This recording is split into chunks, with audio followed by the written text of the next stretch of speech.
Hey everybody, with Balloon Fiesta Live, I'm Morgan Chando. I just want to give a shout out to Glen and Art on Balloon Fiesta Live.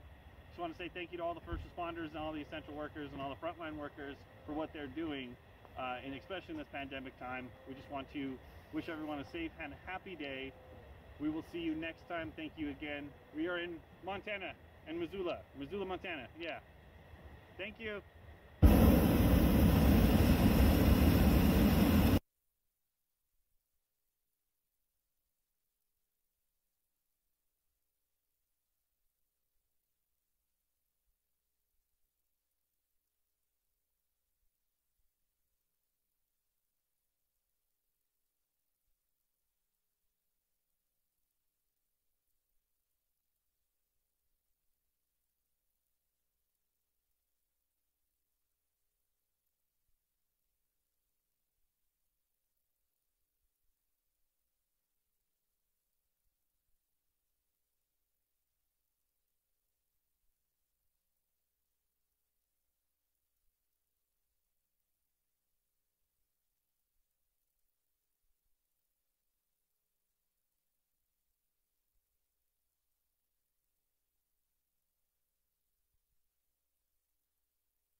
Hey everybody, with Balloon Fiesta Live, I'm Morgan Chando. I just want to give a shout out to Glen and Art on Balloon Fiesta Live.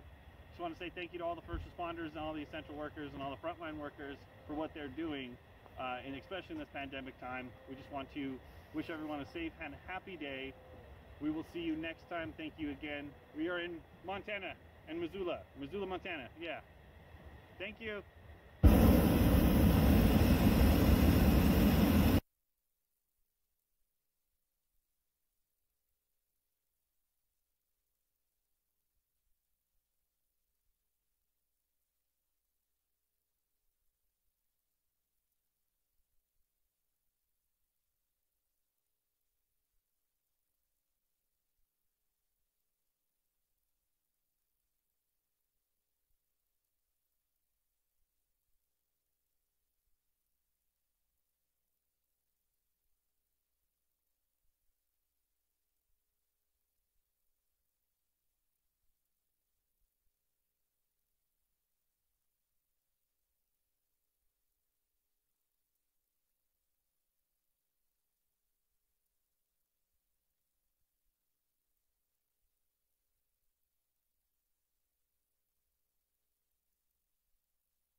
Hey everybody, with Balloon Fiesta Live, I'm Morgan Chando. I just want to give a shout out to Glen and Art on Balloon Fiesta Live. Just want to say thank you to all the first responders and all the essential workers and all the frontline workers for what they're doing, and especially in this pandemic time. We just want to wish everyone a safe and happy day. We will see you next time. Thank you again. We are in Montana and Missoula, Montana. Yeah. Thank you.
Live from the hot air balloon capital of the world, this is Balloon Fiesta Live, powered by XTO Energy, a subsidiary of ExxonMobil. It's the Siesta Edition.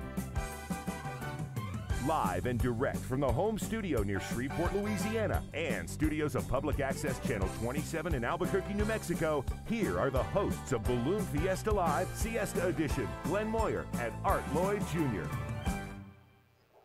And good Friday morning, everybody. Welcome to another edition of Balloon Fiesta Live, powered by XTO, a subsidiary of ExxonMobil. I'm Glen Moyer, live in the little box on the set, and there on set is my partner in crime, Lloyd Jr. Good morning, Art. Good morning, Glenn. How are you this morning? How's the weather moving in towards you? Well, the rain is just south of us. It's hot and sticky. It stayed in the low 70s overnight, where earlier in the week we were feeling very Fiesta-esque with temperatures in the low 50s. But Hurricane Delta, I guess, is on its way into the state. Fortunately for me, I had some roof damage when Laura came right through Keithville and Shreveport, where I'm at. Fortunately for me, the storm is apparently going to take a hard right turn and go well east of us.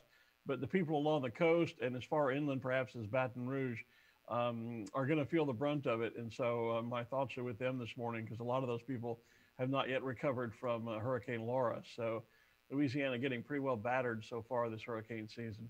Yep, we've been watching that, and lots of folks I know who have been watching us have been a little concerned about knowing that you're in Louisiana and Delta's coming in there. So good to hear that it's going to move away from you. Sorry to hear that it's going to take out a lot more people down that way in their property.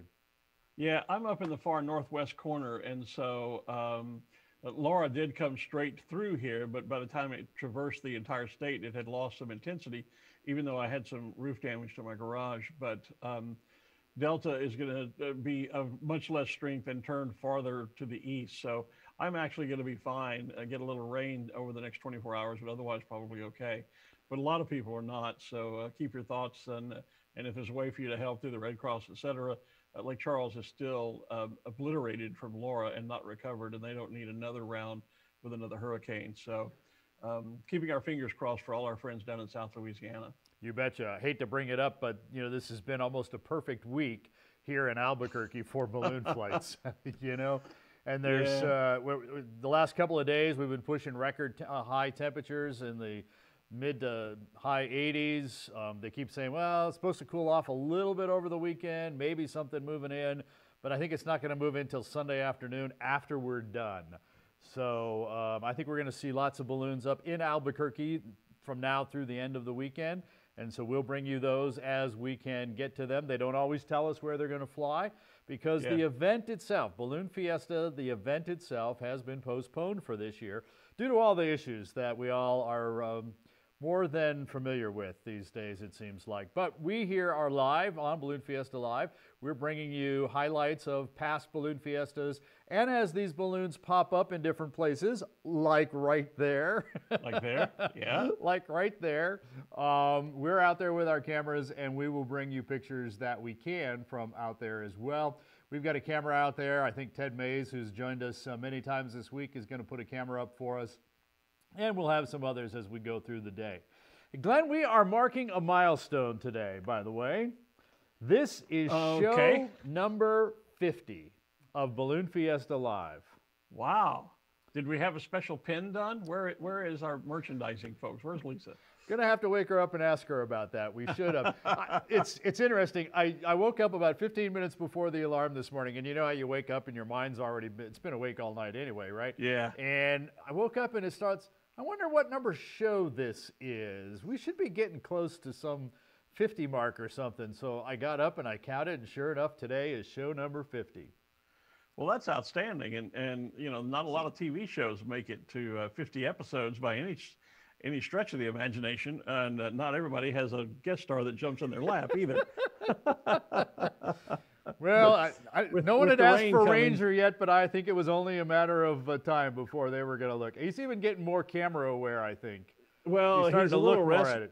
Yeah, he's a little restless, because normally I would let him outside for a little while just as I first get up. But with the bad weather coming, I'm keeping him indoors, and so yeah, he was a little restless, and it didn't take long for him to decide it was time to put in an appearance here on Balloon Fiesta Live. Well, glad to have him. This, of course, is Friday. It's the second of special shape days. Hey, boy. It's a big competition day where we're going to be able to have the ring toss. We've got some great video of that from the last couple of years. Here's folks out on the west side. This live picture, this is where the locals fly all year long. So you can see the sun's not quite up yet over the top of the Sandias. That's looking east. And good morning. Yeah, tell them to wave at us. There we go. Oh, look, they even got a zebra out there. Oh, a zebra.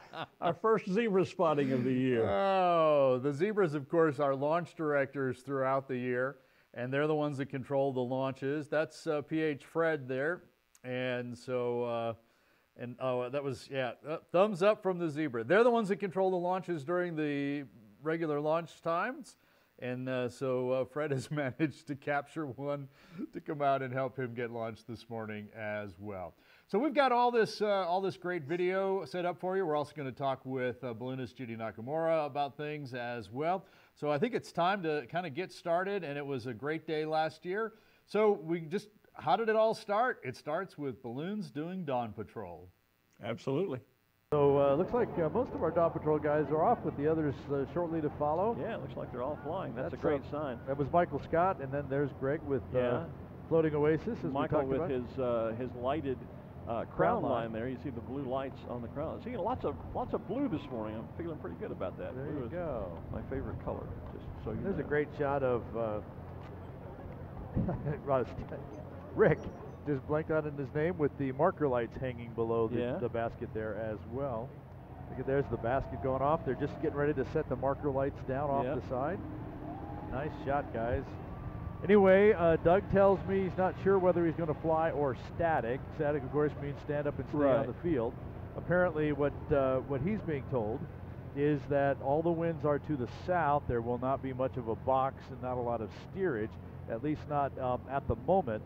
We did feel a little bit of gust come up, so we're getting a little bit of the drainage setting up. And a lot of times when the drainage sets up, the box actually sets up. So we'll have to wait and see what happens when the sun comes up in, let's see, about another 50 minutes or so. I know. Oh, man, that's awesome, isn't it? It is. Another awesome morning. There is some speed up there, though. There is a little bit. Look at them passing just overhead. Look right over to your right there, Art, just over our shoulder.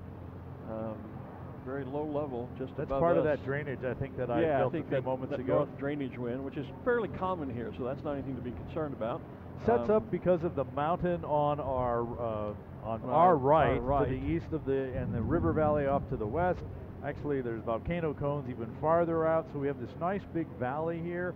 And of course, north of us, Santa Fe is at a higher altitude, so things are starting to drop down, so you get the winds coming off the mountains and the volcano down to the bottom towards the river, from Santa Fe down towards us and beyond. It's kind of like a funnel, and it just funnels right down through here. So we get these drainage winds early, and of course the air mass has to be replaced, so the upper winds come back at a higher level and drop in as they cool off, and we just get this circular or box.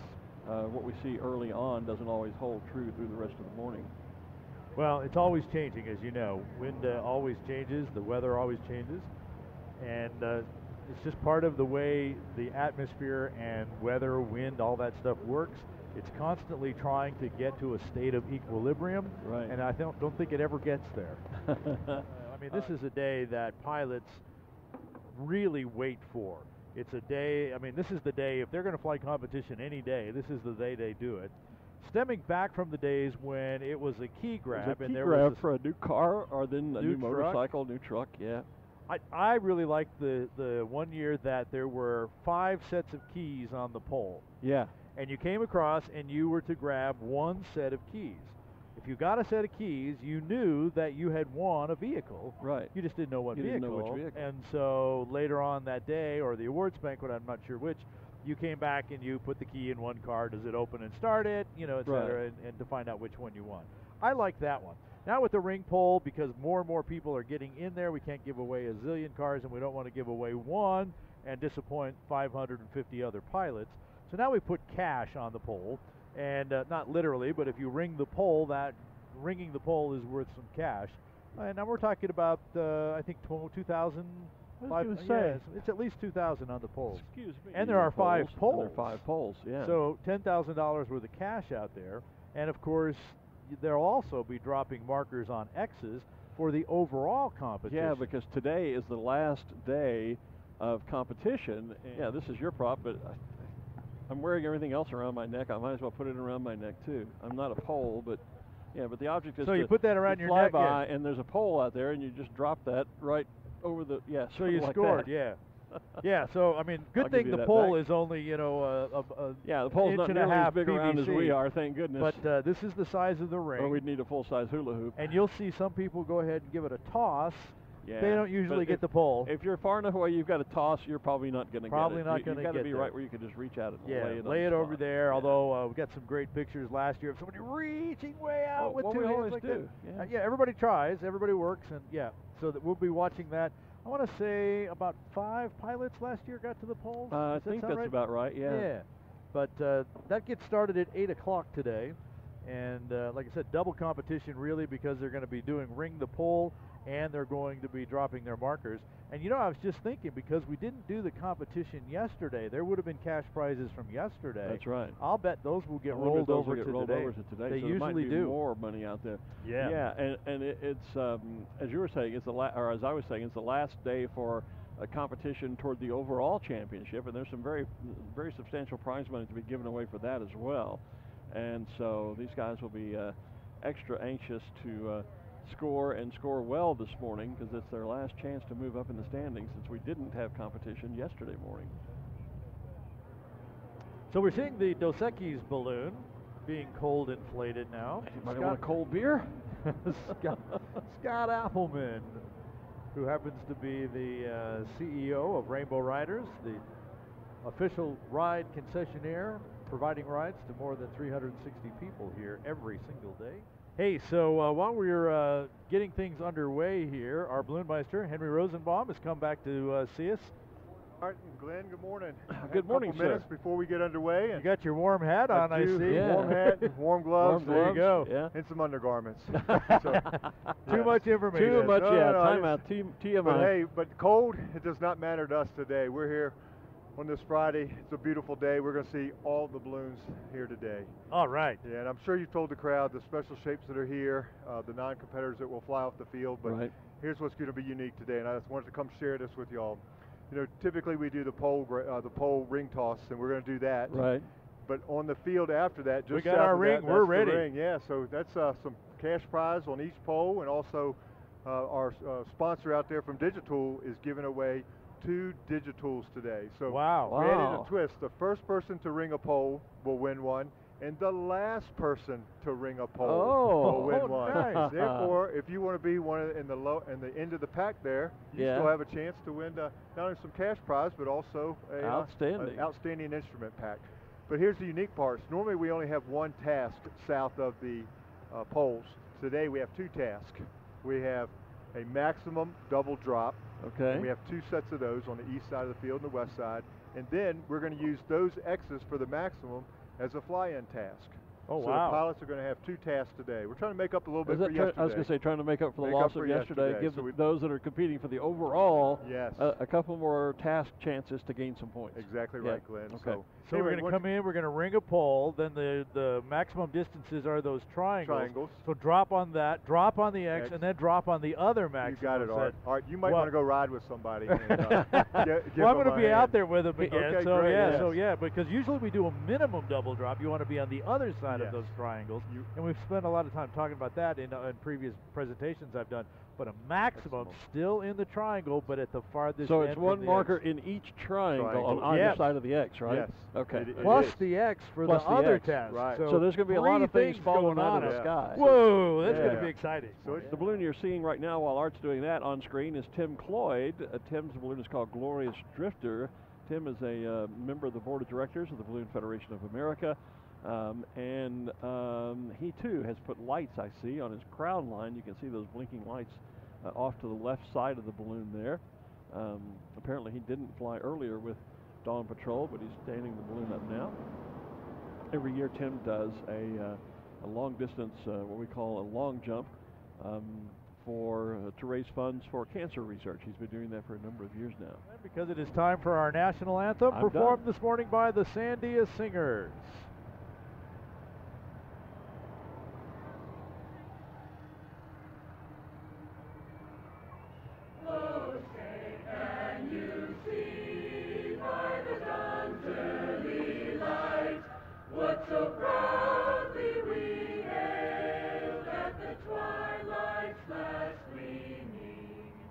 Whose broad stripes and bright stars through the perilous tides. O'er the ramparts we watched were so gallantly streaming, and the rocket's red glare, the bombs bursting in air, gave proof through the night that our flag was still there. Oh, say does that star-spangled banner yet wave o'er the land of the free and the home of the brave.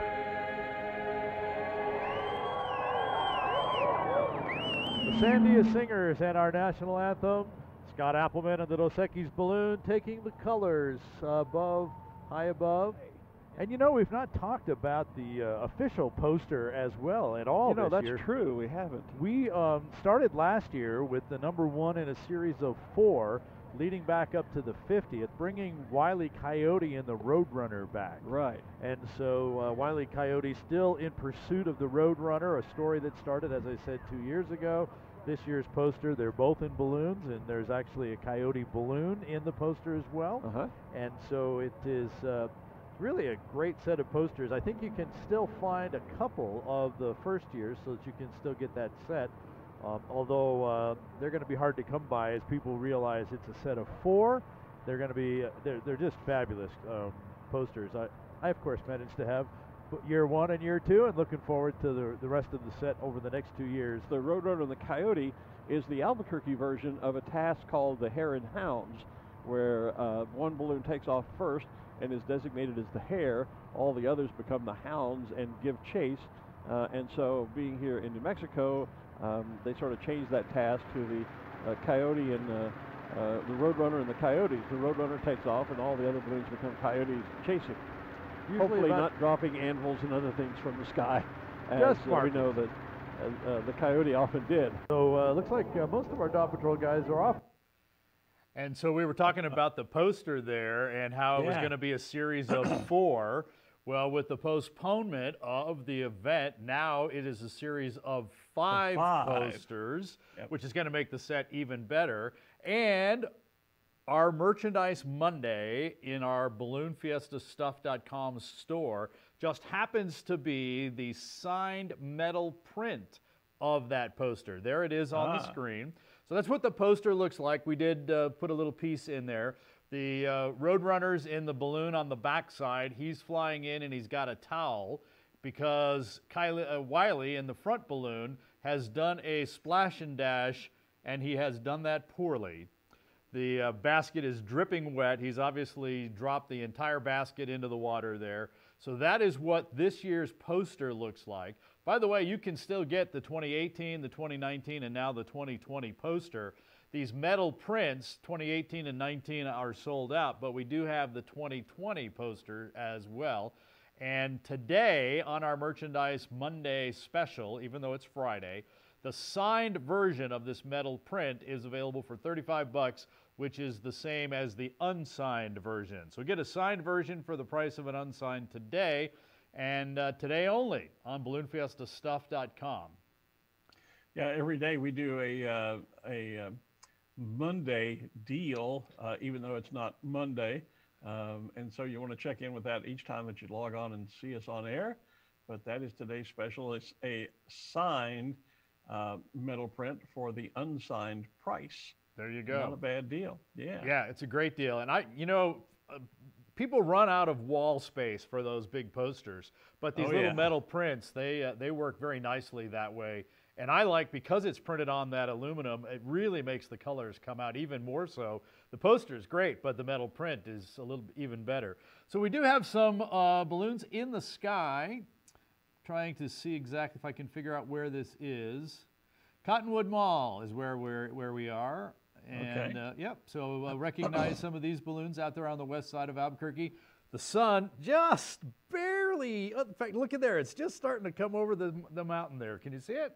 Yep, can see it. Just starting to pop over there. So balloons are flying around Albuquerque. We'll continue to check in on them and bring you live pictures of those. In the end of that last video, the other thing that was there was Scott Appleman taking Dos Equis and the colors out with the national anthem, something we do every single morning of Balloon Fiesta. And on the first day of Balloon Fiesta, it's usually it's the Fiesta balloon that goes out carrying the flag. And the pilot that usually gets that honor is with us in studio this morning, Judith Nakamura. Judy, good morning. How are you today? I'm doing terrific. Thanks so much for having me here today. I've been enjoying your show all week. Oh, great. Tell me what it's like to fly off first balloon of the day, national anthem, colors below, crowd. What's it like? I don't think I could adequately put into words how exciting it is. The balloon is surrounded by hundreds and hundreds of people. You're ready to go. They were giving you the instructions on how to dismount, to take the flag down once you're in the air. And then you hear the music start. And it's quite emotional, actually, to take off, be the first balloon off. The Star Spangled Banner is playing. People are cheering. And at some point, you have to say, stop, fly the balloon, because you get caught up in the emotion of the moment. And Judy, Art has a habit of stealing my questions each day, and he just stole mine that I had planned for you. So right off the cuff, what are your favorite memories of Balloon Fiesta? I know you've been flying out there for a number of years, and even getting to take time off from the bench, from your day job, as it were. But tell us one or two of your favorite memories of flying off of that field through the many years you've been there. Well, certainly we just discussed one of them. It's flying the Fiesta balloon and flying the flag, being first off the field with the flag. Always just an indescribable moment. Flying Smokey Bear, getting to leave the field flying Smokey, another incredible moment. But certainly some of the greatest memories of being at Fiesta, the joy, seeing the joy in our visitors to the field, and getting to see our friends once a year who come in from all over the world. So it's not just one memory, but a cluster of memories that make Fiesta. You mentioned flying Smokey Bear, which is something else you do, and of course you have your own balloon as well, which we've seen in the pre-show there. How different is it to fly the Fiesta balloon versus Smokey versus Bounce, your balloon? I say that each balloon has its own personality. And certainly Smokey is one of the more difficult but enjoyable balloons to fly because of his mere size. You know, I have a balloon that's about 60 feet tall, about 57 feet wide. Smokey is 97 feet tall. Brim to brim, he's 72 feet tall, and he's very he's very subject to the atmosphere and what's happening in the atmosphere. His ears, when you're flying, will just make the balloon turn round and round and round slowly as you're flying him. He feels very much, I don't know what it'd be like to fly a house, but he has that very large, lumbering feel as you fly him. Very slow to react. And Judy, one of the things that makes Balloon Fiesta unique among ballooning events around the world is the fact that when we do our launches, the crowd, the spectators, are not restricted behind some kind of barrier. They're actually right out there in and amongst all the balloons, the aircraft that are taking off. What's it like flying out of Balloon Fiesta field where you have spectators almost, in some cases, breathing down your neck as you're getting the balloon prepared and ready to go? But you see, Glenn, that's what makes it so memorable, is having people who have come to Fiesta every single year, or perhaps it's their first visit. You never forget the magic of Balloon Fiesta. I've done it year after year. Prior to flying balloons, I would be aghast. And sometimes you're like, oh gosh, you know, I've got to get up early one moment. And you get out there and you get so pumped up by the crowd and the color and I love having the crowd right there. And you know, you don't want to stand there too long because we just may put you to work. Besides just taking pictures there as well. So you are also on the board of directors of the Albuquerque International Balloon Fiesta. In fact, you're the secretary this year. Correct. What have been some of the thoughts and conversations among the board about the fact that we had to postpone this and moving forward towards the 50th? Well, you know, certainly if you saw the emails going amongst the board members this week, you would understand the depth of the disappointment and sadness. It was a decision that obviously had to be made very early, back in June, July. And back then, we had no idea where we were heading in COVID. Would we be canceling and everything would be fine in October and we could have had the event? Obviously now in hindsight, it was the correct decision. You know, it was hard because we know the joy that Balloon Fiesta brings to people and certainly the economic impact to Albuquerque as well as the state of New Mexico. So tough decision, but quite frankly, losing Fiesta sort of pales in comparison to other losses folks have sustained this year. So we're sad this week, but it was clearly the right decision. And Judy, we've been talking for the last couple of years, everybody's begun to target the 50th and how great that's going to be. And we're all excited about the new and different things that'll be a part of Fiesta. There's some talk, I understand, about doing some retro things as well as some new things. Excuse me. But I'm wondering if this postponement of the 49th now, because of how much we're all missing it, if that might in fact make next year, the 49th, far more special than perhaps it would have been as a lead up to the 50th. Well, I think that's a astute observation. You know, to me, they're all very, very special. And certainly next year's the 49th event will be even more special because we lost this year, and there are a lot of folks already have booked their reservations, are doing what they can to get here. They've told us they've reserved their RV spaces. So clearly there's excitement in the air for the 49th event, and that'll continue, as you pointed out, Glenn, accelerate the excitement for the 50th.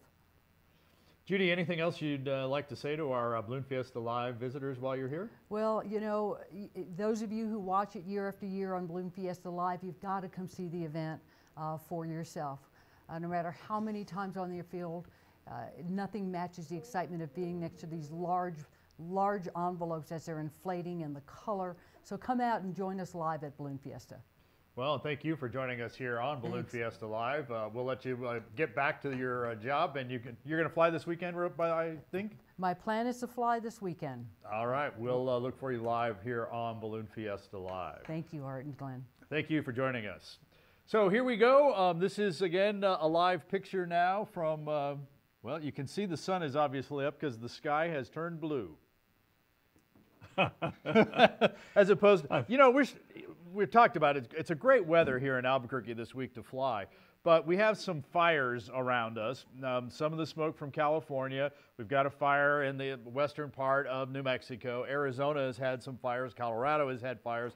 The entire Southwest is basically on fire. While you guys are drowning in the Gulf, you know, things are burning up out here on the west and the Southwest.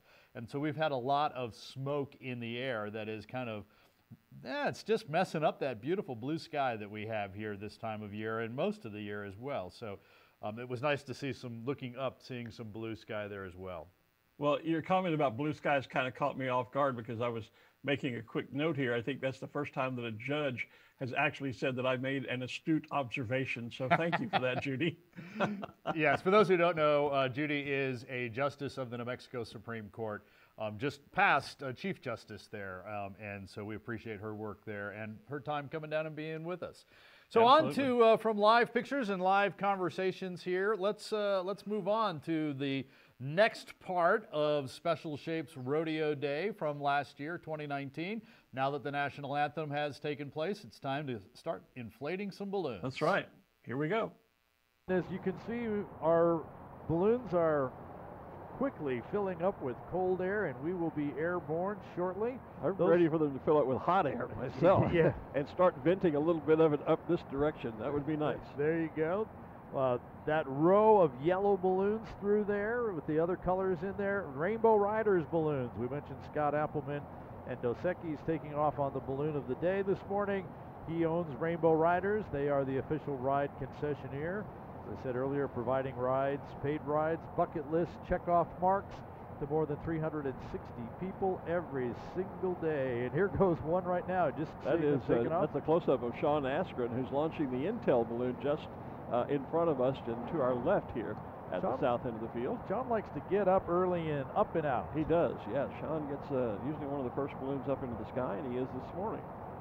Using the turning vent so that as we pull back, we can see the nice shot of the Intel logo, no matter which direction you're looking at it That's from. right. Look at that shot, looking up inside the balloon. Yeah, look at that. I always love that. So someone might wonder, what are those X's going around the balloon? Those are attachment points for targets, aren't they? If you were in another balloon, they might be targets. Yeah. Oh, look, someone's peeking in through the top. Yeah, checking the top rigging. So those X's are actually attachment points for the centering lines to that parachute top. Right. Where that person just peeked their head in you can actually see the colors are offset around there. That's the parachute top we've talked about a lot this week. It is being held in right now with Velcro tabs. Once they stand the balloon up, they'll release those Velcro tabs by pulling the top down. The top will reseat itself and stay in place due to the hot air. The lines that help that center so that it seals nicely is attached to the side of the balloon where those X's are. That's just extra load tape material, because you're not just going to sew. It becomes a stress point. Exactly. And to sew the rope to, yeah. In fact, you can actually kind of see them all coming to the point coming down. Smiley face on the parachute top. We've talked about that. If you're ever around ballooning, you can always, it's amazing to see some of the different artwork that pilots put on the parachute top. In this case, a smiley face kind of photobombing the shot there. There's New Mexico Truly. Bill Lee, the pilot. And that's the balloon, New Mexico True, and so the balloon is called New Mexico Truly. All the Rainbow Riders. Look at the difference in the size of that. Rainbow Riders, what are the little green sport with the little green right one there. Stuck in there, yep. Yeah, and it's like, oh my gosh. That's where you get the little private rides versus the lots more folks. Not only does Scott Appleman bring his entire fleet of Rainbow Riders balloons in, contracts with a number of other ride balloons around the country to come in and work for him as well. In fact, you see two of them, the two Jack balloons and one of the Sundance balloons there as well. And now that that other balloon has gotten out of the way, we get a better shot of Cynthia Seal. Exactly. Look at this. We're about to have a great shot here. Oh, yeah. Here now we're just going from cold to hot. Cold air has been packed into that balloon. Now we fire the burners up and heat that air. Oh yeah. I would love to have my hands down around right there. We do have working the camera right there would be great. Yours looks like it's gone out. I believe it has actually. Yeah, yours is. No wonder it's cold over here. Yours is working and mine's not. Lots and lots of heat being put into the balloon, taking the temperature of the air from the 30, 35 degrees that it is. Probably by the time it stands up, it'll be 100 degrees at the top of the balloon. By the time they take off, probably closer to 175 degrees at the top of the balloon. Yeah, although as cold as it is this morning, it might not have to be quite that warm inside the balloon because the balloons fly basically by the variance of the heat of the air, temperature of the air inside the envelope versus that outside. So when the air outside, the ambient air is cool or cold, it takes less heat for the balloon to fly. For most of the fabric, most of the balloon fabric, the idea is to keep the temperature, the maximum temperature on the fabric is 250 degrees at the top. So you like to fly more in the 200 range. Some fabrics go a little bit higher, or higher rated than that. But about 250 degrees at the top is about the maximum temperature you want to have in your balloon. Left, that yellow balloon with the red and blue spiral you see around it, that is the Dr. Pepper balloon, the banner on the other side of the balloon. So we have Dr. Pepper, there's the Zia, and there are the two XTO Energy balloons. The yellow one that looks like someone spilled a bucket of rainbow paint on the top, and then the red balloon with the black, gray, and white bands around the equator, around the center of the balloon, XTO Energy. New Mexico Truly has taken off from the north end of the field. Again, the field is so large now that we're able to launch from both ends simultaneously, from the south end here in front of our rooftop studio and also from the north end. There's a great shot of it. Yeah, New Mexico Truly. Day of the Dead, Dia de los Muertos. I think it's close hard to say that. Yeah, okay. Yeah. There he goes. No habla español. There's another shot from one of our XTO cameras, our Balloon Fiesta Live camera in the balloon. As they're walking Here we go. away and getting it from our balloon camera. Goodbye. Yeah. Oh my God! Oh my God! Healing up in the air. Good morning, Albuquerque.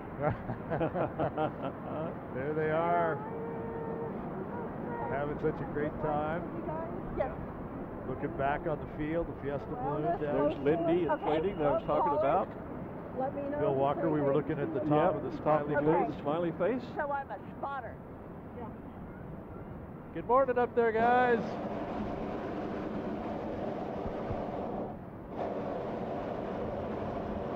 There's definitely a quick layer up there. Yeah, there's I'm feeling more and more breeze actually in our face here this morning. It's gotten considerably colder than what it was when we first showed up. We went on the air at 6 o'clock.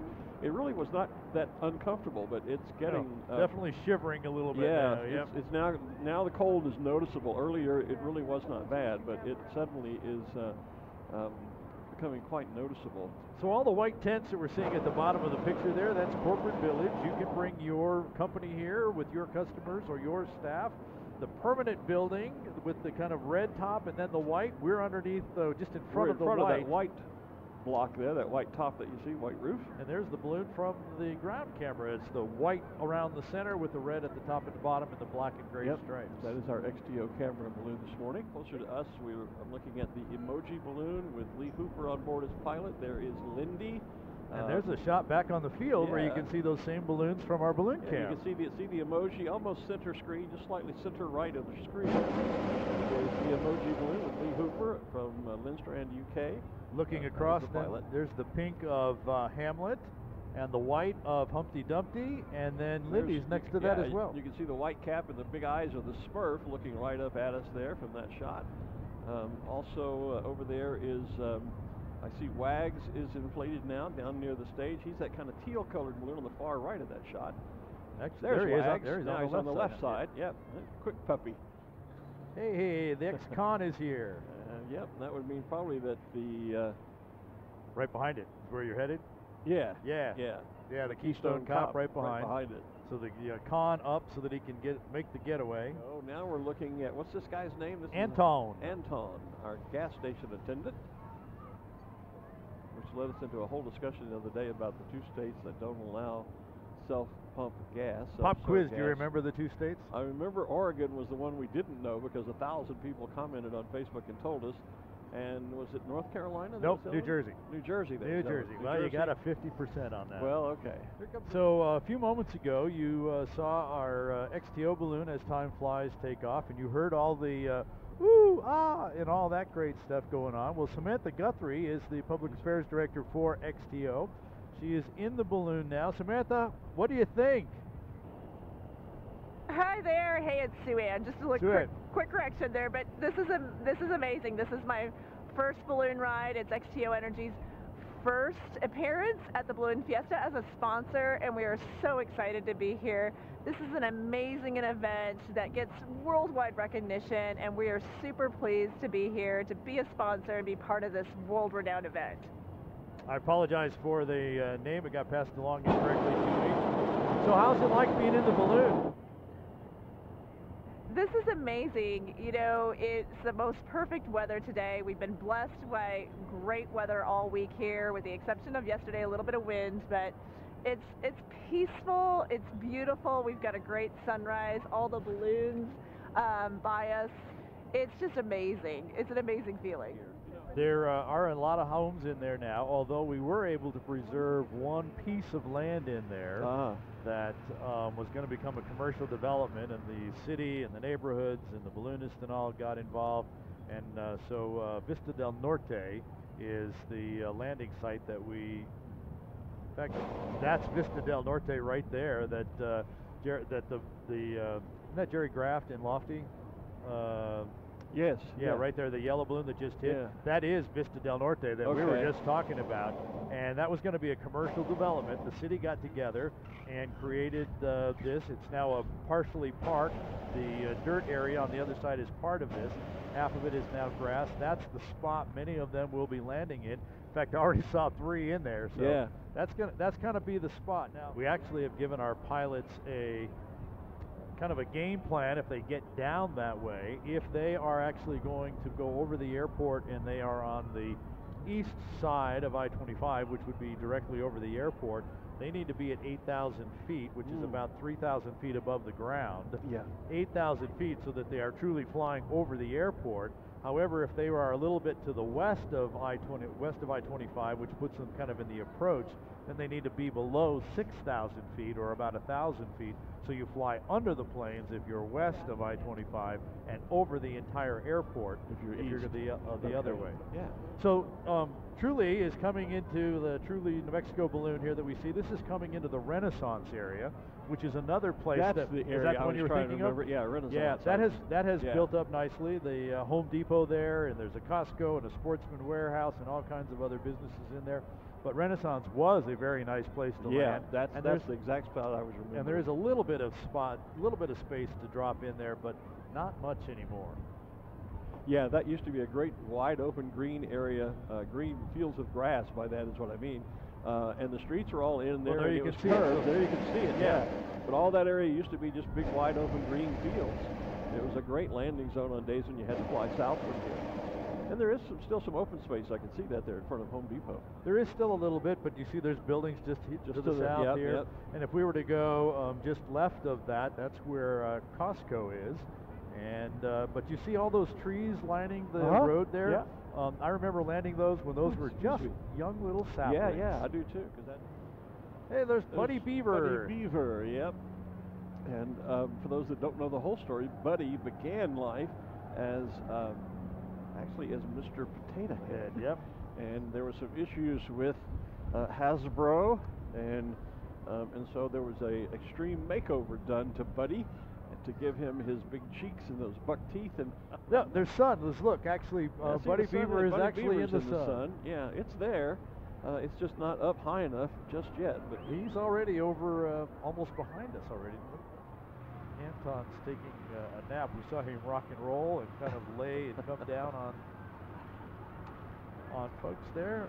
Oops. Yeah, off the left side of the screen is that enchanted koala. And, oh, there's your shot of Coco with the lion overhead. You just see the crown of the lion and Buzzy Bee right there. And in the back left, there's the cheetah.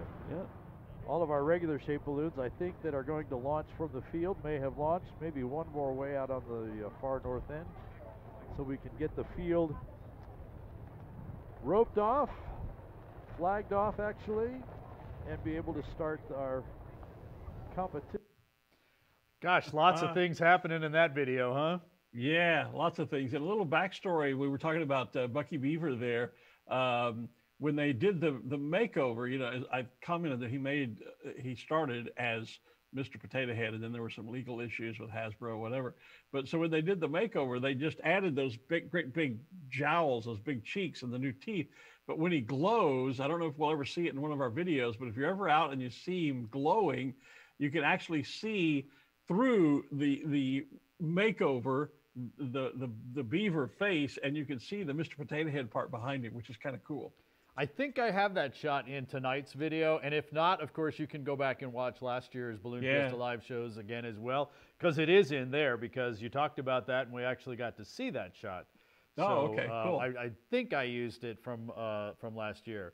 So here's the launch director this morning giving Ted Mays the thumbs up, and there's up in the air, away he goes. A zebra out in the wilds of West Albuquerque. Yep. Out of their natural territory, huh? That's it. That's it. That's great for that they went out there. There's the sun now over the Sandias. Fred or Lachelle in the kind of blue and silver one that was we were seeing there in the shot as well. So balloons are flying here in Albuquerque, and it's a really nice day compared to what it was a year ago. You noticed how bundled up we were, and talking about the heat of the burner. Yeah. And then the XTO folks, of course, they for the first time sponsored Balloon Fiesta Live last year, and they have been kind enough to roll their sponsorship over. So we're still recognizing their sponsorship this year, and they will be with us next year as well. So a huge shout out to the folks at XTO for the confidence of sponsoring Balloon Fiesta Live and Balloon Fiesta and rolling it over. This is live from Balloon Fiesta Park now this morning. And so there are a number of balloons that are out there and inflating and taking off. You'll remember Balloon Fiesta Park is a city park year-round. Balloon Fiesta only rents it basically for the month of September and October to put the event on. Now that we're not putting the event on there this year, they've opened it up to local pilots to come out and fly from the field with no spectators.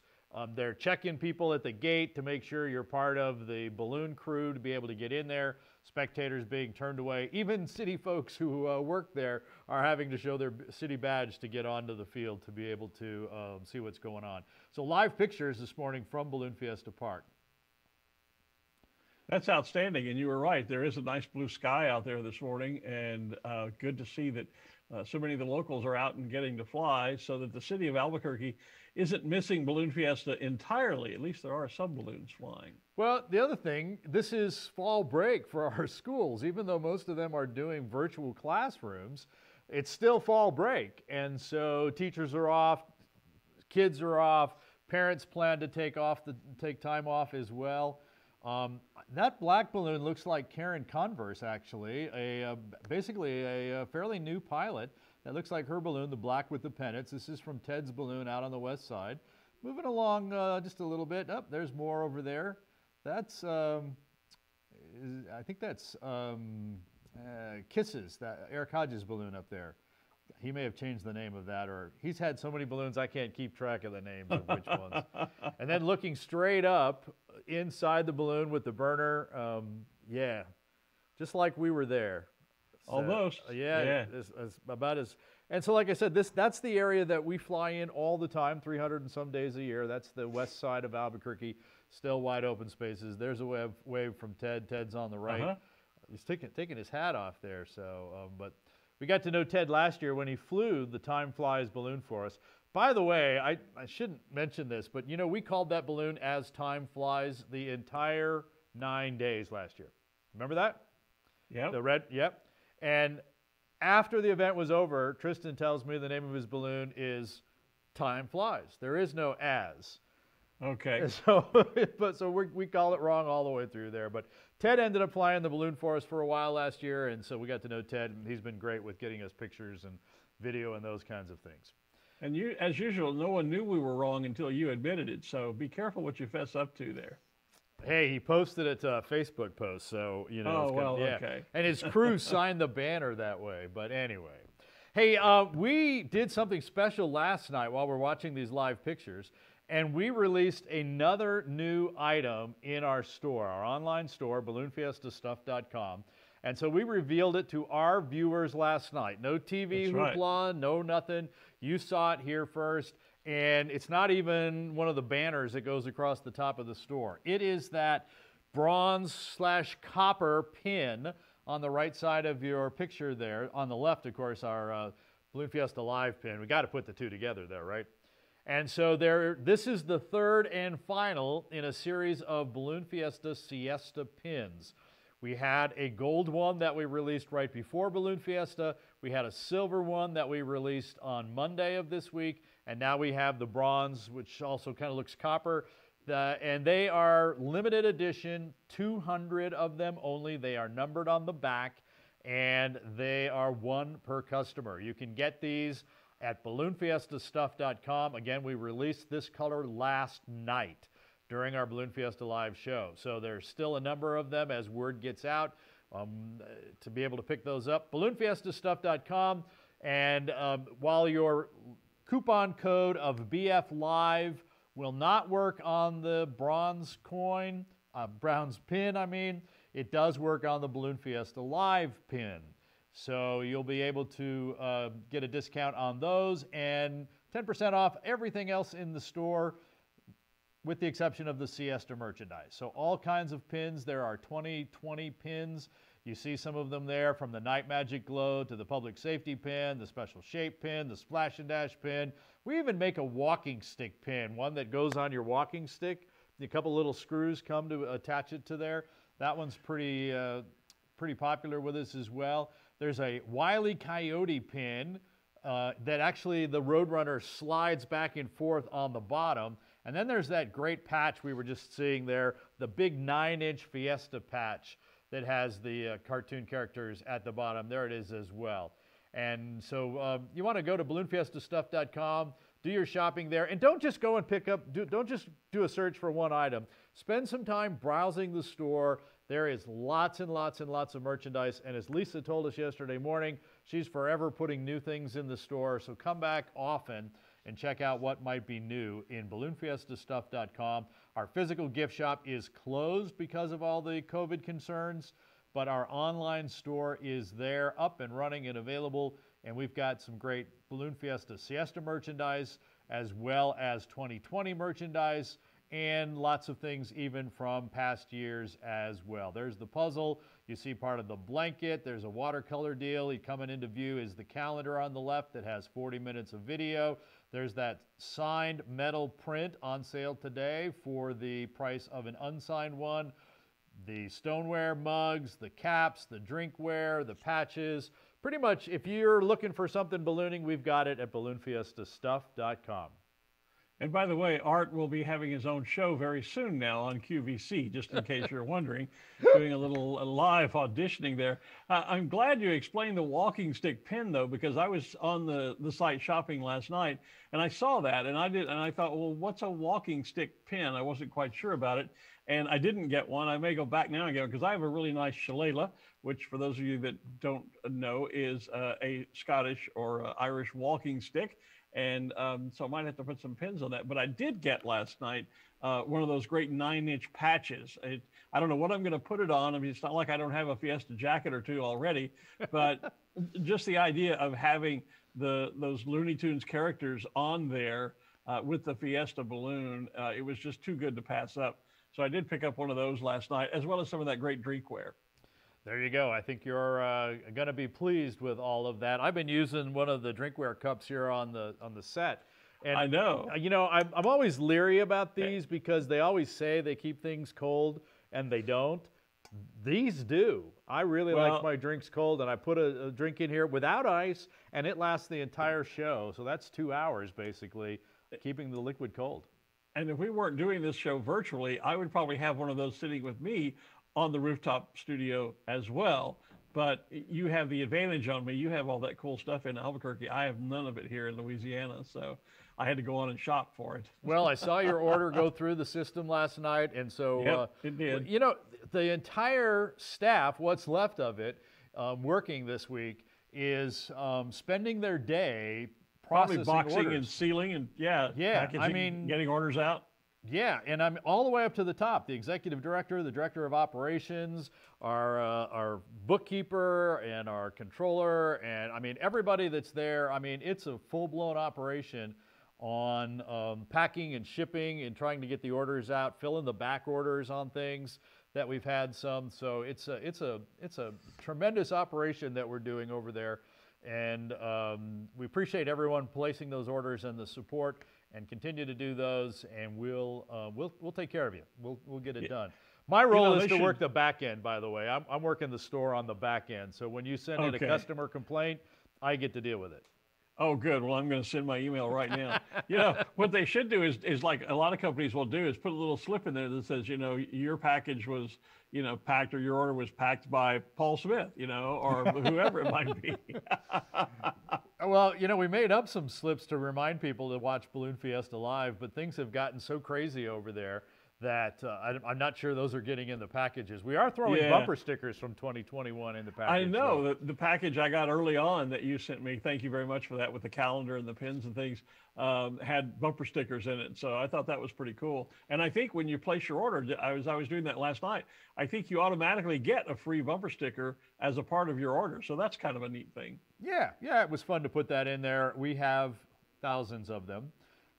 Because we would be handing them out, you know, big time to everybody who comes through, and we'd be handing them out. And actually, tomorrow we would be releasing a new theme and a 2021 bumper sticker. I was just going to go there and say, normally we would do that. Will we be revealing a new bumper sticker tomorrow?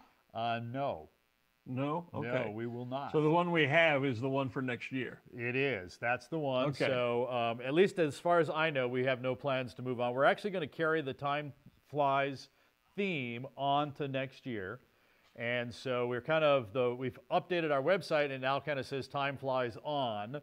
So we've kind of adjusted it. Yeah, there's the Time Flies. If you... Yeah, they're telling me that the frog in the lower left-hand corner is cutting out on your green screen. Oh. I didn't even think about that. Yeah, that's all right. So we've updated the artwork, but we're not producing new bumper stickers. So the artwork kind of shows that clock moving from up to 2021. So another shot from the air of balloons inflating on the west side of Albuquerque. So, yeah, he has not gone very far. I can tell by the road. That school, well, that building right behind them there is the new Joe Harris Elementary School out there in Rio Rancho. And there's this chase truck down at the very bottom of the screen, kind of goes in and out as they, yep, there it is right there. That's a pretty brand new road. For a few months at the beginning of this year, we couldn't get out that far because that road was under construction. And that wide dirt spot he was just on is kind of a motocross. A bunch of the motocross bikes used to stage their rides out there as well. And so now we've kind of taken over their spot. We're there only for a couple hours in the morning, not even that. And then they come out after the sun comes up, et cetera. So it's kind of cool for the kids to say, oh, yeah, I go to school at the balloon launch site, you know? Yeah. So this is Ron Sanchez. He's another one of the longtime pilots. He has flown Wells Fargo for a number of years for us. And looking at the background, that's Balloon Fiesta Park, the green grass down behind him. That little box he's got right off to the side there, that's his Flytech instruments. Tells him the temperature at the top of the balloon, how fast he might be going up or down, and what his altitude is. So that's the complete set of instruments you have when you're flying a hot air balloon. You think about a plane, you've got all those different gauges and dials, etc. We work with a device similar to that. There's a couple of different versions of it, but we basically have up and down, how hot is it, and what altitude are we at. Yep. Yeah, that's the complete dashboard for a hot air balloon as far as instruments are concerned. Yep, and the controls are the burner and the vent line, and maybe a turning line if you have one of those in your balloon, as opposed to the stick and the rudders and all that other kind of stuff. So, but of course, ballooning, hot air ballooning itself was the very first form of flight. So airplanes came way after balloons. Yeah, another great shot. So live pictures here, but a year ago, Friday, Special Shapes Day, Competition Day, Ring the Pole or Ring Toss Day. And so let's go take a look at what that all shaped up to be last year. There is, that is one of the poles that are, even it's leaning in the wind. There will be 5 of these poles located around the target area, and the object for the pilots this morning, among others, is to come in and ring the pole. They have about an 18-inch round, call it a miniature hula hoop, for those of you old enough to remember hula hoops.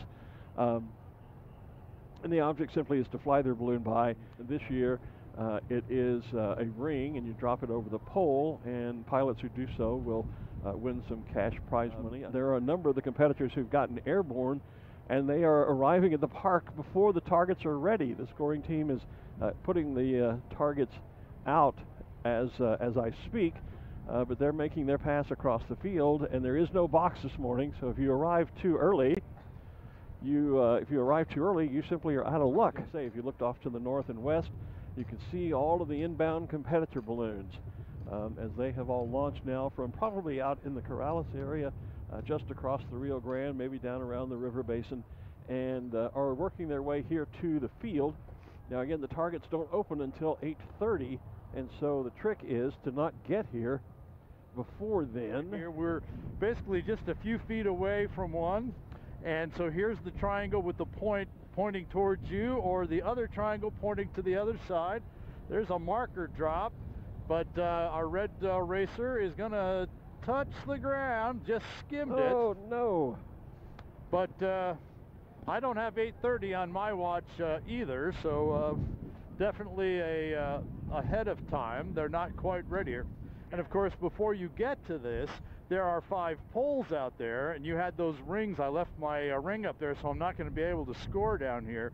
On the pole, they're going to try and ring the pole, and we heard first and last on the pole, Digitools, cash for everybody else that's on there, and these targets, the maximum double drop in the X, are going to be points for the overall competition that you were just talking about, Maury Petrin going for his 3-peat.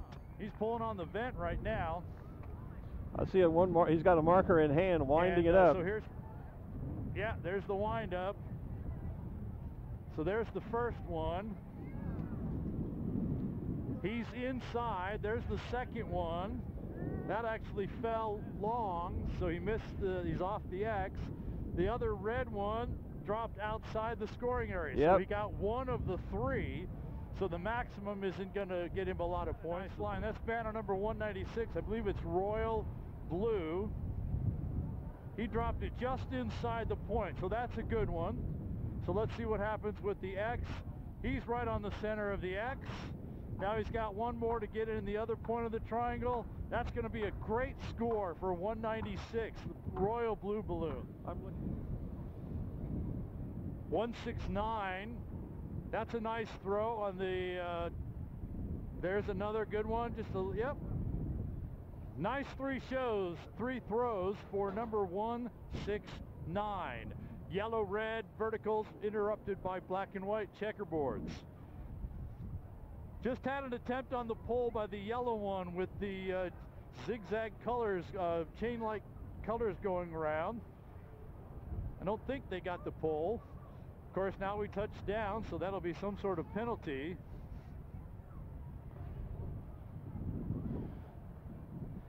Got the markers out now. This is so fast coming in that they have to move very quickly. And so going up, drop the first red one. That one's in the scoring area.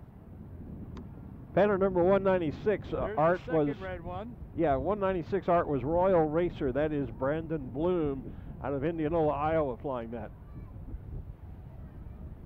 Here comes one of our chairs, our hoppers, the yellow one with the vertical spirals, multicolors, kind of threw just one marker towards the X. There's the X one. I think they're supposed to do the orange on the maximums and the white on the X. Is that right, Jay?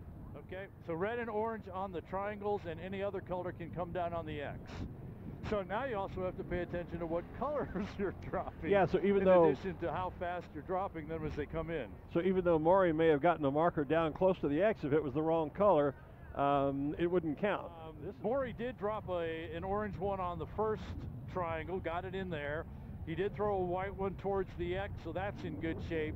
His second one on the outside triangle was outside the triangle, so that one's gonna his maximum double drop won't have a score on there. Yeah. So the black almost racer with the yellow, orange, and red coming down the west side, very high. That's banner 103, winding up the white marker. There's one throw. It's going to be a nice. That's not too bad from the X. There goes a red one trying to get to the triangle, and it is off the side of the triangle as well. So the more normal shape one kind of faked a ring throw, just like, oh yeah, there it is, but it was right between them. But now both the Sanchez and the other regular one that's coming through, they're getting ready to wind up and throw. Well, this is 219 going by me right now. A wing and a throw. Didn't make it into the area. The Sanchez is coming in, going to come right in over the point of that target. He split the poles. He went right between two of them like a field goal. So he's a little bit off them there. Let's see what that one is. There's a great throw on the northern diamond. Oh, his white marker looks like he's right on the X. Yeah. Yeah, it bounced off just a little bit. Let's see where that one drops in. That's going to be a great score, too. That's Jeff Ashworth in Sanchez. We're going to get a drop from the Weather Channel balloon. That's the one with the sun on it. There's the orange one coming down. Nice drop in the northern one. There's the yellow, going to be a little bit south of the X. Drop the other red one. Oh, too late. I can see that one. It's off the side. Yeah, boy, coming in here, you've got to be right on. You don't have any time to wind up on that second and third baggie. Well, you have to drop, and almost that fast. And there's no maneuvering, I see, Art. There's no real, I mean, you're either online or you're not. You can't do any, there's not a lot of up and down and jumping and moving left or right at the last moment. You're basically either going to be online or you're not. Yes. It looks to me like a lot of pilots are actually taking off too far around to the south. They need to be taking off much further around to the north. You've got one batch out there over that far pylon to the northwest. Maharani, Meg Skelton is kind of leading that bunch, but then about 2/3 of the balloons around to the left look to me that they've just literally launched too far north, too far south rather already. Yeah, almost too far to the west. But you remember early on, the very first winds coming off the field were going to the southeast. So based on that, those were the right places. But the wind shifted just a little bit more, that it's almost directly south or a little bit to the southwest. Yeah. So there's been maybe a 15-degree shift in the winds, not enough to give you any steerage. But yeah, you go figure out where that where that launch site might be. You pick that spot. Remember, too, that you've got to find a spot that's legal to launch from. Directly north of us, we run into the Sandia Indian Reservation, which is a no-launch zone. So you have to kind of get off to the side of one of those, or go way out to Bernalillo, like we're flying from here south of the airport. You go out to Bernalillo to make a long flight to get here as well. Yeah. Meg Skelton's yellow racer with the snake around it has got a little bit of a southeast, and so she should end up with a nice line when she gets down in here, and there's a half a dozen balloons around her that are kind of on that same track, that same line. But you're right, off to the west there's a whole bunch of guys and many good competitors over there as well. I see Dave Eichhorn over there, I see Morgan Chando over there, that might be Steve Mazzincello, and I think that's Phil Cathy and Skittles over there. A bunch of those guys that do a lot of the competitions, and they are definitely ending up on the west side of the field, almost over the river instead of over the field. And for the record, that is a dragon, not a snake, so you'll get called out on that, I'm sure, on social media. The balloon's called Maharani. So we're going to watch this kind of stair-step multicolor come in. They're coming in nice and low. Behind them, there's black verticals with green and yellow and orange at the bottom. We're going to watch those come in. If you see banner numbers, let me know. First one coming through is actually, I will. They actually got they have a nice line on that one pole. Tom, let's move up this way just a little bit. 034 or 54. 034 is the one coming in front.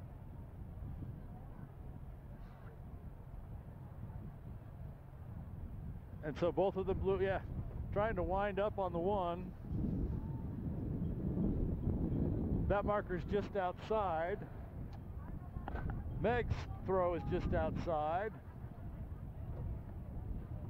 A 034 both is through the white ones.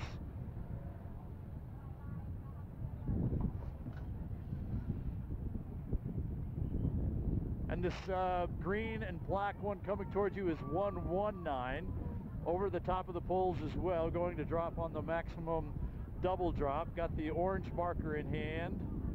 Throws it, and it's inside, so that's a good score. Someone else, the passenger threw the X, that's a different strategy, and a good throw on the X.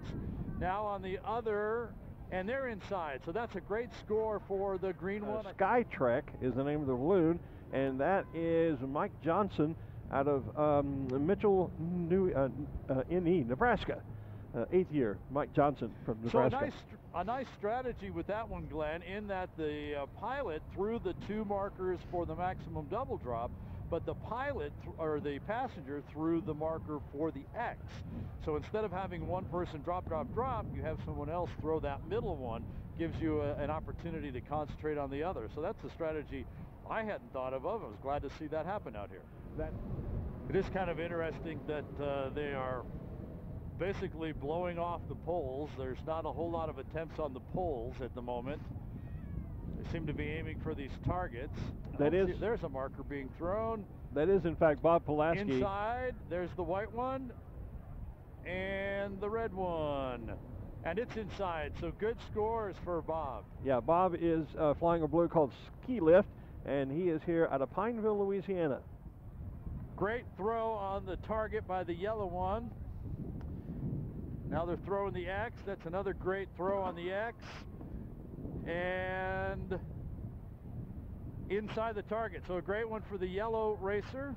That's banner number 224. 233, the blue one with the yellow at the bottom. 233. Oh, blue with yellow at the bottom. I was looking at the other one, which is, now I've forgotten the number. 057 is the Loveless Health System one coming through. Black at the bottom, the typical Raven rally pattern. Off to the side of the target. Next up is Civil Air Patrol. That racer that was blue with the yellow, green, and then pink at the top that went by, that was 224, and that is the balloon called Resurrection, and Brett Christian flying that balloon out of Indianola, Iowa. So a little scrape of the ground. Jessica's flying this morning, got the passenger winding up, bounced it off the basket. We've all seen that happen before. There's the second one, almost made it out. So a great pass, but not great scores. I do see that they are still attempting to land right at the south end of the target. Yeah, they are. I was about to say they are allowing them to come down here and land, and so far everybody's doing a pretty good job of it. We'll keep an eye on the blue one, multi-shades of blue. I'm going to watch him with my binoculars. He's going to pass between them.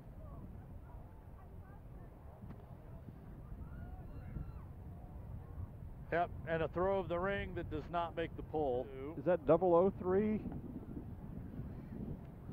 The blue, multi-blues, yeah. The banner's on the other side. I can't help you there, I believe that's 003. Let me just double check that. Not paying attention here. We're going to hit the ground and move the target.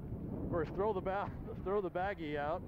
Our scoring team running out to adjust the target. And the second one is inside as well. So good scores on the maximum double drop, but hitting the ground gets you some sort of penalty. And moving the target, I don't know what they can do for that. So Eric Greenwood in the yellow one with the red New Mexico. Actually, let's see. Hard to tell from my angle what his line on that pole is, but he's definitely at the right height.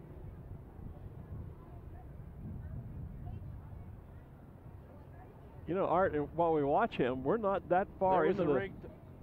I was just going to say, we're not that deep into the competition, and there's only about a dozen balloons left out there in the sky that even have a hope of getting here to the target. Well, we said it was going to be fast and furious as it goes. Yeah, or so a lot of guys are moving to the north. Did not get to the pole. Winding up, there's the throw, and it's just outside the target. There's the other red one. That one's just outside. There's the white one for the X. So the white one will get scored on the X. The others will not because they are outside that maximum scoring area.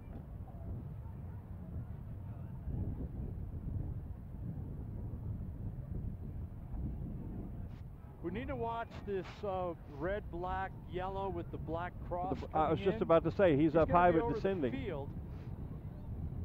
Yep.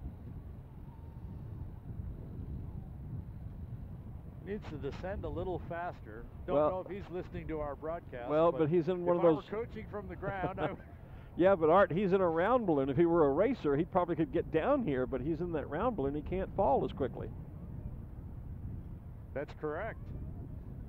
And actually, I can tell from the shape of the balloon, he's put some heat in it and rounded out and stopped his descent. As you can see, there is now, at the moment, a direction to the southeast. So that batch that's still out there might go. He's thrown his ring from way up there. Because we just got to watch that ring come down. Does the term not a chance and you know what come to mind? Yeah, but you know, he had the right distance. He's just equal distance between the poles. So it is 149, banner 149, now that I can see that. I'll get that for you. You got their orange one out. Throw it, throw it, throw it. You're going to be too late. Throw it. Right in the center of the triangle. There, looks like they're not going to throw on the X, but on the other half, throw it, throw it, throw it. Come on. Waited too long, and outside the triangle it falls. And that, Art, is Cody Robinson in the balloon Grand Banana from Kansas City, Missouri. I'm watching the other one on the pole out to the west. Yeah, he's going to have a nice shot, a little bit of a toss off the side. Watch the teal one, the right balloon, the kind of teal with the blue. And making. Here's a perfect example of that quick descent in a racer balloon we've been talking about. That's the not Jonathan Wright pilot. Hard on the burner to put some heat in Oh, there. not hard enough though. Watch this. Oh, that hurt.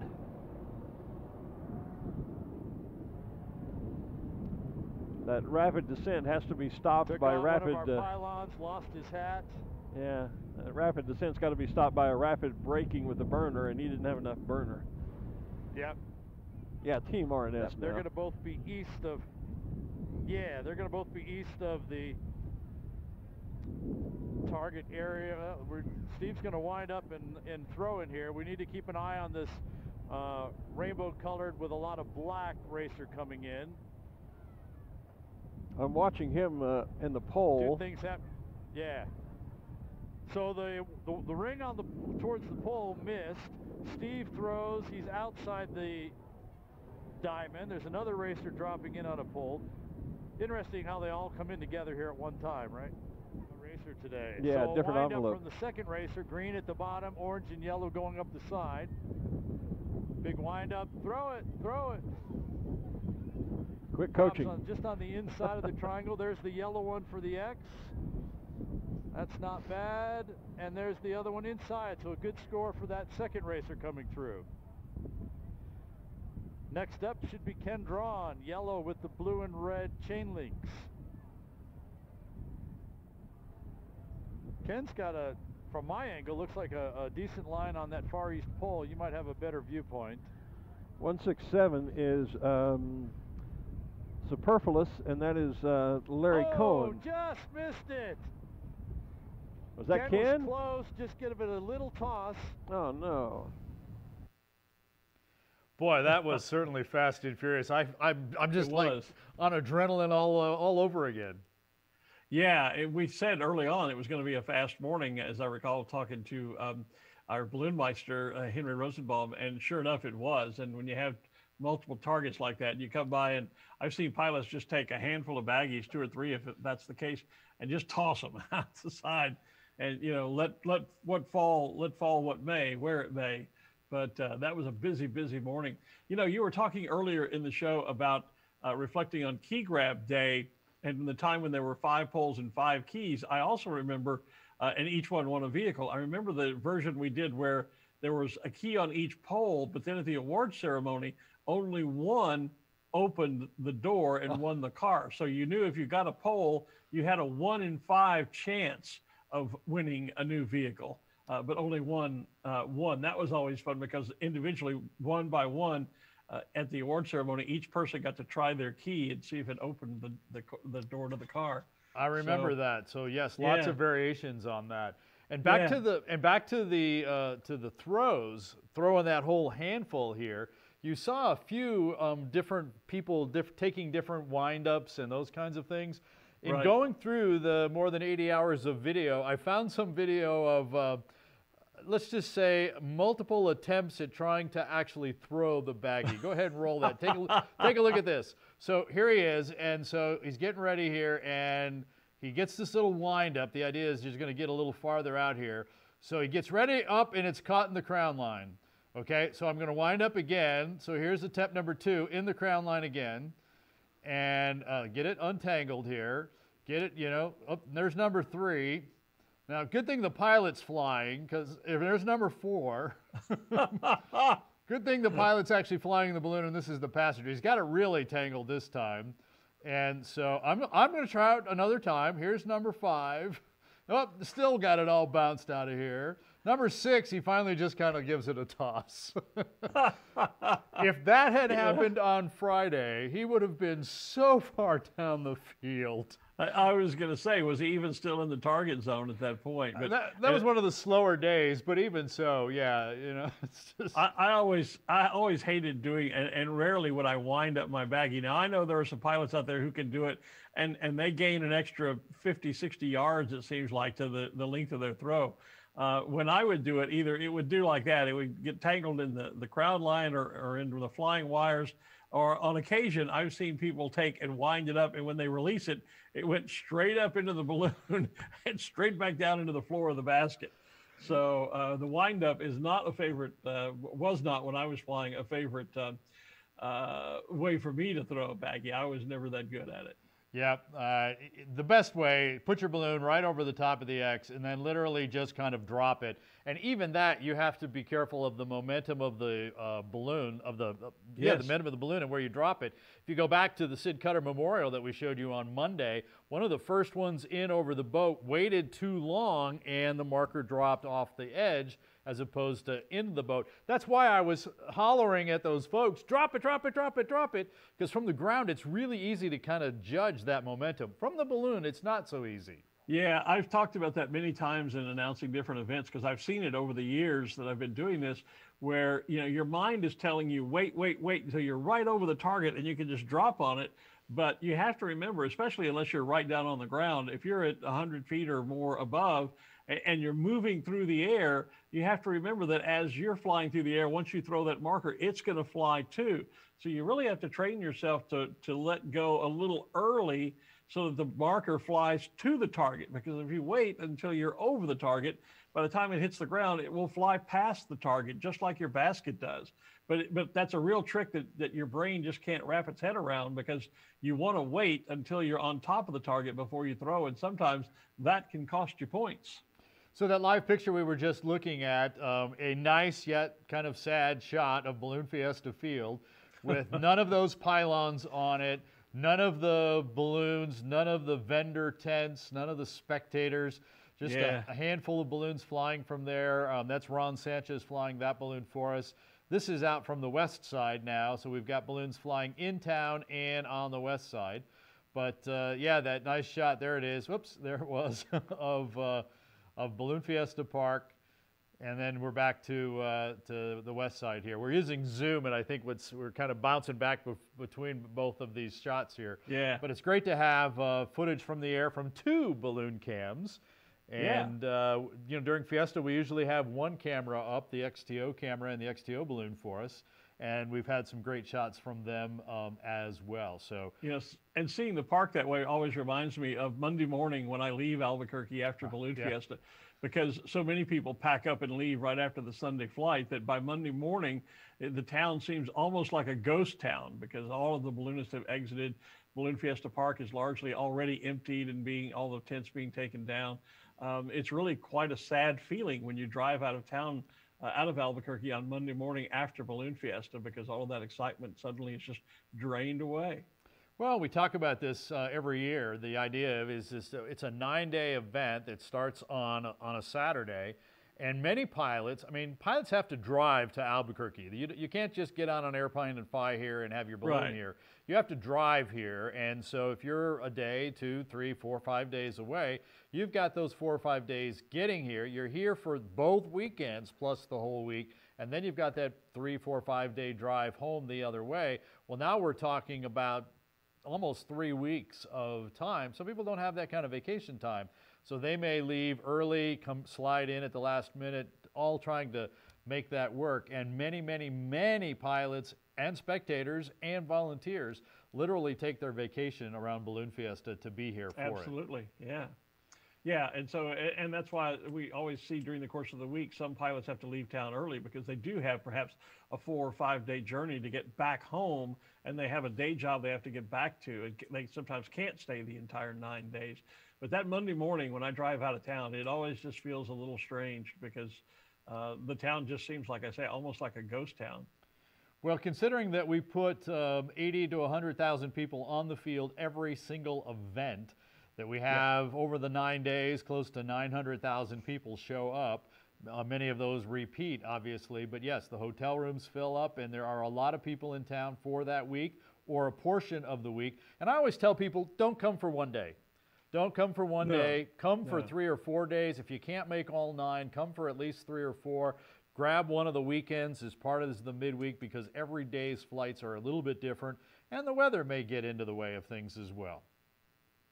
Yeah, and I tell people the same. If you can't come for the entire week, then decide what it is you want to see. You either want to come for the opening weekend and the mass ascensions and a few days of competition, or if you're a Special Shapes fan, then you want to come perhaps the latter part of the week, take in the Thursday, Friday Special Shapes rodeos and glodeos, and then the closing weekend. So if you can't be there all 9 days, you know, kind of split the week, either come in the early part or the latter part, depending on what your specific interest is and what you want to see at Balloon Fiesta.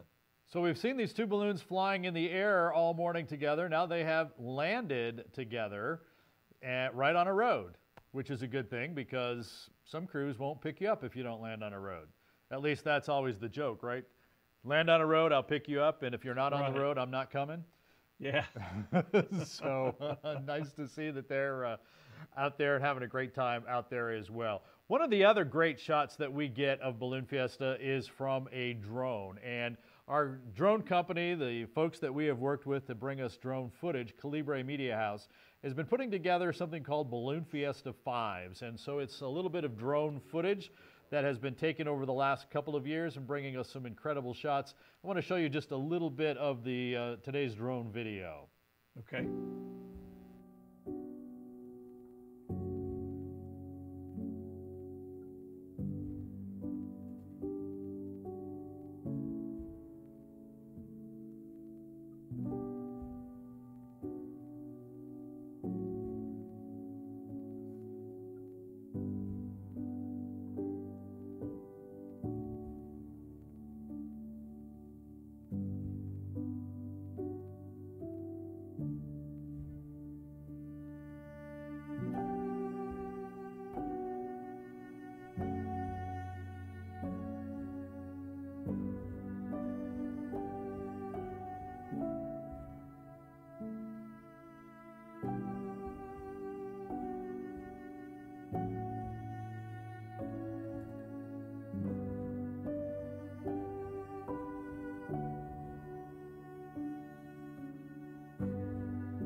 So from the empty field we saw live to the busy field from our drones, just really nice stuff from Calibre Media House. You can check out more of those at balloonfiesta5s.com. So a couple of minutes to throw some shout outs. I see Thailand has checked in, Illinois, I think I saw Utah. All kinds of folks have checked in on our Facebook and YouTube page. Thank you very much for joining and checking in with us. Be sure and check out the balloonfiestastuff.com merchandise. And we have just a moment or so for you, some final words from you, Mr. Glen. Well, just a quick shout out as you're doing that to birthday boy Frank Wechter, a balloonist who's having a birthday today. Seeing a lot of folks saying happy birthday to Frank on Facebook, and so happy birthday to him. And someone asking, how do you get in touch? How do they find Plano Pin Company? One of the vendors out there, just hit their website, planopin.com. They were a great place to pick up all kinds of pins. Plano Pins, the official supplier of pins to the Albuquerque International Balloon Fiesta, but Diane over there does some great work with all kinds of pins on her own as well. So, yep, a second that nomination for Plano Pins from Albuquerque here as well. Yeah, and I know she has some specials going on the website, some grab bag specials. They have the Ballooning Bad pins back in stock. So all of the vendors, you should, if you have a favorite vendor at Balloon Fiesta, take a moment to seek them out online because many of them have specials and sales going on since they can't be at Fiesta making the revenue they normally do. So if you have a favorite vendor, then by all means get online and search for them and maybe support them in that way. And we are out of time for today. We're going to be back at 7 o'clock Mountain tonight. We're actually going to do a 90-minute show tonight. Extended show, yeah. 90 minutes tonight with some special shape video from 30 years ago. We'll see you in just 10 and a half hours. See you then, Glenn. Take care. Yep. See you this evening. Bye, everybody. You've been watching Balloon Fiesta Live, Siesta Edition, powered by XTO Energy, a subsidiary of ExxonMobil. Always in October and always in Albuquerque, the Albuquerque International Balloon Fiesta is the world's premier ballooning event. Make plans now to join us in person in 2021 for the 49th version of Balloon Fiesta. Thanks for watching Balloon Fiesta Live. This program is a production of AIBF Inc.